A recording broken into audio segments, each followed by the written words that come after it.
Propane is a fuel that is commonly used in construction projects. Propane is energy efficient and easy to transport. Unfortunately, propane's dangers are often forgotten.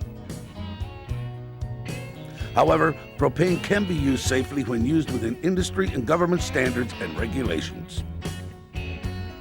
All construction workers who work with propane must receive special training. This video will show you some of the basic safety rules regarding storage and handling of propane cylinders. Proper installation of construction heaters. The safe ignition procedures for heaters, as well as the correct procedure for changing propane cylinders on vehicles. Before beginning the proper handling procedures for propane, we should understand a few of its basic properties, which will help us understand why propane, like any fuel, must be treated with respect. Propane is a byproduct obtained in the refining of natural gas and crude oil. Propane gas in its natural state is colorless and odorless. However, for your safety, an odorant has been added by the producers to give it a strong smell, allowing you to detect a propane leak should one occur. The smell is quite distinctive, but may not be noticeable to everyone. Within a container, such as a cylinder or tank, propane exists in both liquid and vapor form. Vapor is contained in the space above the liquid, and as the vapor is drawn off to be used in the heater, some liquid boils to produce more vapor. Liquid propane expands to 270 times its liquid space in vapor form. That means that the liquid in this 20-pound cylinder will produce enough vapor to fill this 1,000-gallon tank. Propane vapor is 1.5 times heavier than air. This means that any escaping propane gas may settle in low-lying areas, such as pits or basements. Propane in liquid form escaping to the atmosphere is extremely cold. If it touches the skin, it could cause frostbite. So be sure to wear gloves and eye protection when handling propane cylinders. There are some basic rules that we must be aware of and follow when handling or storing propane cylinders. The B149.2 Propane Installation Codebook states that you must only use cylinders that have a permanently attached protective collar, and that cylinders must only be transported and stored in an upright position. Use a cylinder cart to move single cylinders. Do not lift cylinders by the collar. The collar is designed to protect the cylinder valve and cannot be used as a lifting lug. Use a platform to which the cylinders can be properly secured. When not being used, all cylinders, whether empty or full, must be stored outside in an upright position in a designated storage area. Now, this storage area must have a flat base and be protected from traffic, high temperatures, open flames, or other ignition sources. Since you are working on a winter construction site, remember snow under the cylinder could melt and cause the cylinder to fall, so always clear any excess ice or snow before setting the cylinder in place. The B149.2 Propane Installation Codebook states that propane cylinders must be stored at least 20 feet away from flammable liquids or compressed toxic or corrosive gases, and 3 feet from other flammable compressed gases.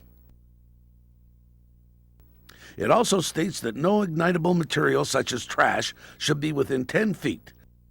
A distance of 10 feet must be kept from public access when storing 500 pounds of propane or less, and a distance of 25 feet must be kept from public access for more than 500 pounds of propane.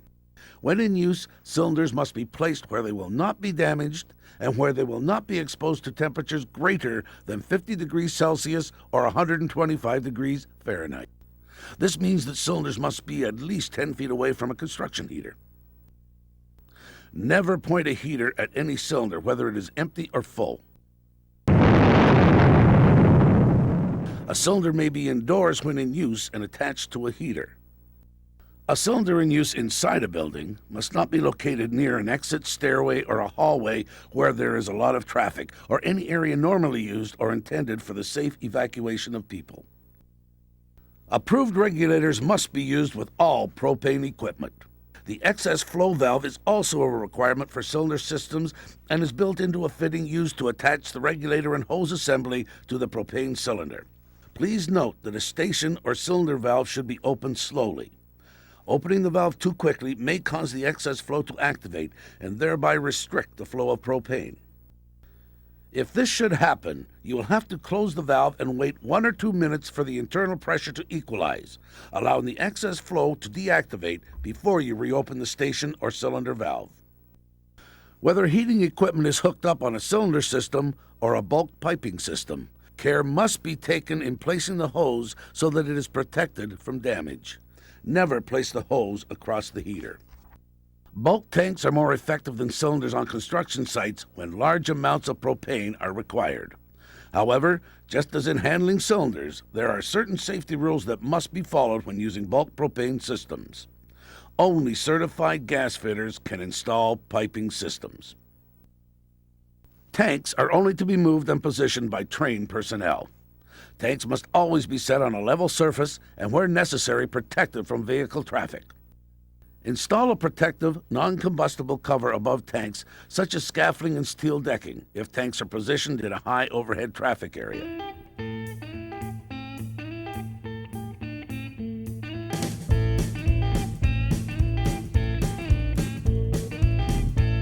All heaters must be positioned on a non-combustible base while operating with their cylinders upright on a firm level base.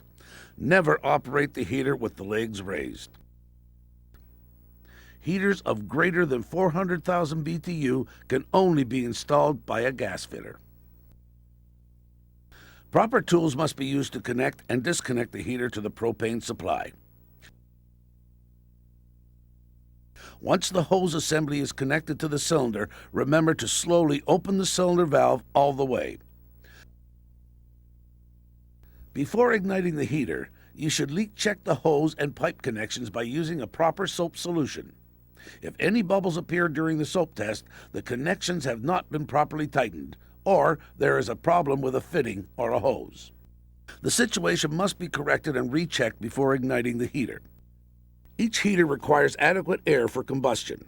There must be a minimum of 1 square inch of clear opening from the outdoor for each 1,000 BTUs per hour of heater input. They normally state the requirement for air on the heater's nameplate, and it must be followed. Up to 3 cylinders can be manifolded together to run each heater. If more than 1 manifold of 3 cylinders is required on the same floor, the manifolds must be separated by at least 50 feet. There are 2 basic types of heaters, one that requires electricity and one that doesn't. The type not requiring electricity is normally called the salamander type. There are several models and sizes of the salamander heater, but they all require the same straightforward steps for ignition. Slight variations may exist, so be sure to refer to the instructions on the nameplate of each heater.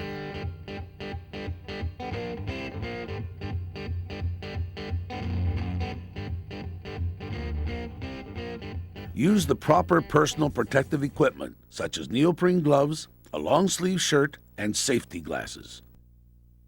Inspect the cylinder heater and hose. Connect the construction heater using the approved hose assembly. Open all gas supply valves slowly. Check for leaks and correct if necessary before moving on. Press the reset button fully in and immediately light the burner.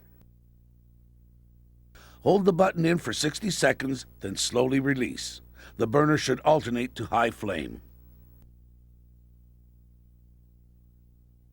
Should the burner go out or not ignite, wait 5 minutes before trying to relight the heater. This allows time for the propane that has escaped to dissipate. To shut down the salamander type heater, close the gas supply at the cylinder or station valve. If the heater is to be moved within the limits of its hose, the heater should be shut off before moving, then reignited once it's in place. When moving the heater beyond the limit of its hose, the heater should be shut off and disconnected before moving the cylinder and heater.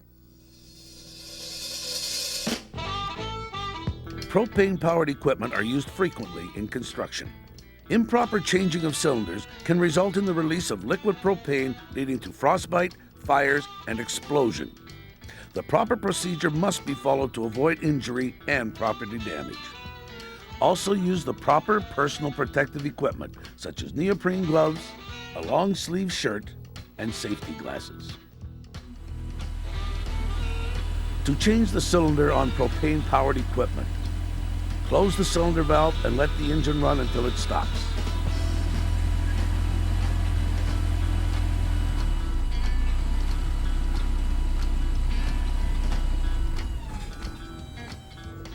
Then turn off the ignition.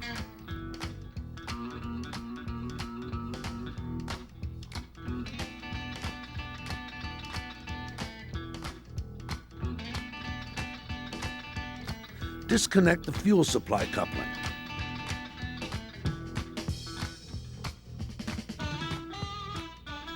Unstrap the cylinder. Don't drop or roll the cylinder and store it outside in a proper storage area.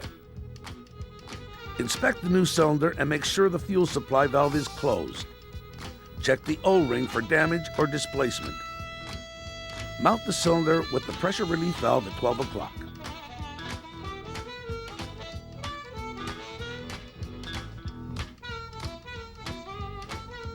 Ensure the locking pin engages.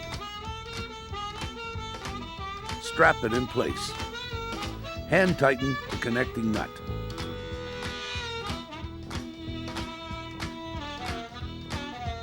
Then open the fuel supply valve and check for leaks with the soap solution. You are now ready to run the machine again.